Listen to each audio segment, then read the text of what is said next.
উড্ডয়নের প্রায় ১ ঘণ্টা পর আবারও মাঝপথ থেকে ফিরে এলো বিমান বাংলাদেশ এয়ারলাইন্সের ব্যাংককগামী একটি উড়োজাহাজ। ঢাকা থেকে ব্যাংককের উদ্দেশ্যে বুধবার দুপুর ১২টা ৬ মিনিটে ছেড়ে যায় বিমানের BG388 ফ্লাইটটি। কিন্তু বিমানটি মিয়ানমারের আকাশ পর্যন্ত যাওয়ার পর আবারও ফিরে আসতে বাধ্য হয়। এর আগে গত ২৮ জুলাই বেলা ৩টা ৩৩ মিনিটে ঢাকা থেকে সৌদি আরবের দাম্মামের উদ্দেশ্যে ছেড়ে যাওয়া BG349 ফ্লাইটটিও একই পরিস্থিতির মুখোমুখি হয়েছিল।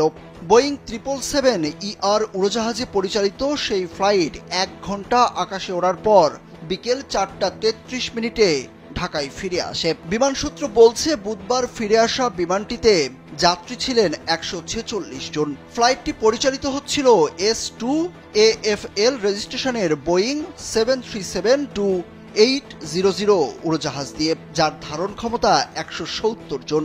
উড্ডয়নের কিছুক্ষণ পর পাইলট ইঞ্জিনে অস্বাভাবিক কম্পন শনাক্ত করেন। ততক্ষণে ফ্লাইটটি মিয়ানমারের আকাশ সীমায় ছিল। নিরাপত্তার কারণে পাইলট এটিকে ফেরত আনার সিদ্ধান্ত নেন এবং বেলা ১টা ২১ মিনিটে এটি ঢাকায় অবতরণ করে। বিমানের একাধিক কর্মকর্তা গণমাধ্যমকে জানান, উড়োজাহাজটিতে আগে থেকেই ইঞ্জিনে সমস্যা ছিল। দীর্ঘদিন ধরে এটি হ্যাঙ্গারে মেরামতের জন্য রাখা হয়েছিল। গত সোমবার পরীক্ষামূলকভাবে এটি ঢাকা-সিলেট-ঢাকা রুটে চালানো হয়, যা সফল ছিল। এরপর বুধবার ব্যাংকক রুটে ফ্লাইটটি পরিচালনার সিদ্ধান্ত নেওয়া হয়। কিন্তু উড্ডয়নের কিছুক্ষণ পর আবারও